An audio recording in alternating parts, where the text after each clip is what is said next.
আপনি যে ইব্রাহিম রে খলিলুল্লাহ উপাধি দিয়েছেন এটাই যথার্থ হয়েছে। আউলিয়ারা কার উকবা ইখতিয়ার, জাহেলারা কার দুনিয়া ইখতিয়ার।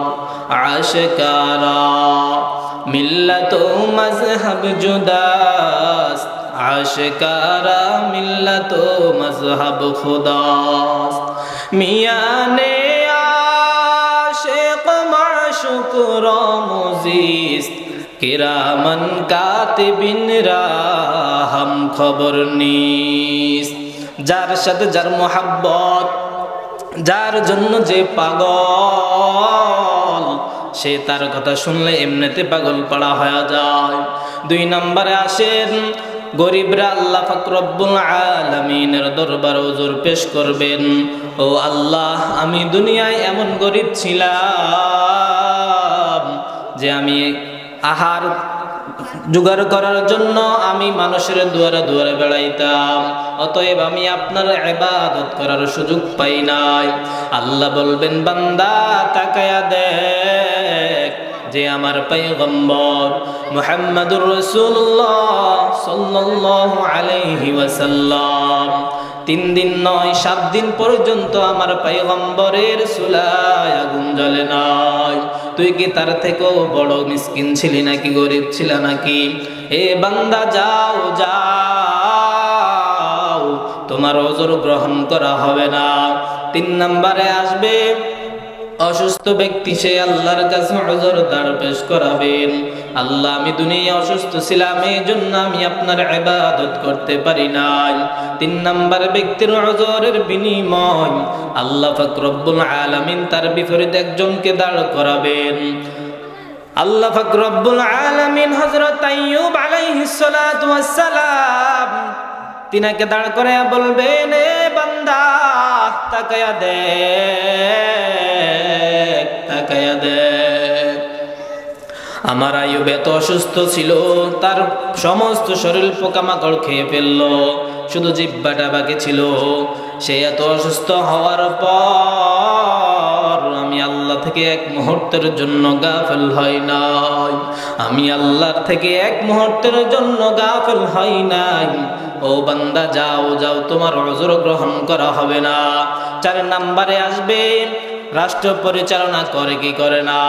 আমাদের দেশে রাষ্ট্র পরিচালনা করে প্রধানমন্ত্রী, এমপি, মন্ত্রী, চেয়ারম্যান যারা আছে, তারা ওযর পেশ করবে, ও মালিক, আমি দুনিয়ায় ছিলাম একজন বাদশাহ, আমি দুনিয়ায় থাকা অবস্থায় আমি এইগুলোতে সময় দিতে দিতে আমি আপনার ইবাদত করতে পারি নাই। আল্লাহ বলবেন, এ বান্দা তাকায়া দেখ, তাকায়া দেখ, আমার সুলাইমানের দিকে তাকায়া দেখ। সুলাইমানও তো একজন রক্তে গড়া মানুষ, মাংসে গড়া মানুষ। সুলাইমানও তো একজন রাষ্ট্রের বাদশা ছিলেন। সুলাইমান নবী তো কখনোই আমি আল্লাহর ইবাদত থেকে গাফিল হই নাই। অতএব বান্দা যাও যাও, তোমার ওযর কবুল করা হবে না। যাও যাও, জাহান্নামে যাও। এই জন্য মুসলমান ইমানদার বড় সাবধান, বড় সাবধান। আল্লাহ পাক রব্বুল আলামিন আমাদেরকে দুনিয়ায় চলার জন্য রাসূলের তরিকা অনুযায়ী, আল্লাহর হুকুম অনুযায়ী চলার জন্য কিছু বিধি বিধান দিয়েছেন। ওইগুলো অনুযায়ী যদি চলতে পারি, তাহলে আমাদের অন্তরের ভিতরে যে তাকওয়া রয়েছে, আমাদের অন্তরকে তাকওয়ায় পরিপূর্ণ করতে পারবো, আমাদের অন্তরকে বিশুদ্ধ অন্তর বানাইতে পারবো। আল্লাহ পাক রব্বুল আলামিন আয়াতের শেষে জানায়া দেয় যে, বান্দা, সামনে এমন একটা কঠিন দিন অপেক্ষমান রয়েছে রে বান্দা, যেই দিন কোনো কিছুই কাজে আসবে না। শুধু একটা মাত্র জিনিস কাজে আসবে, সেটা হলো ইল্লা মান আতাল্লাহ বিকলবিন সালিম।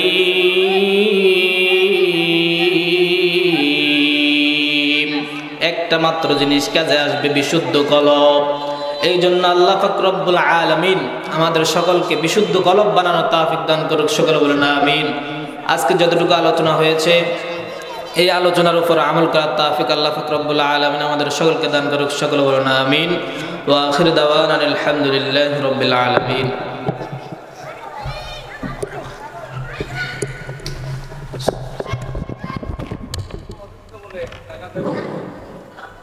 আলহামদুলিল্লাহ, অত্যন্ত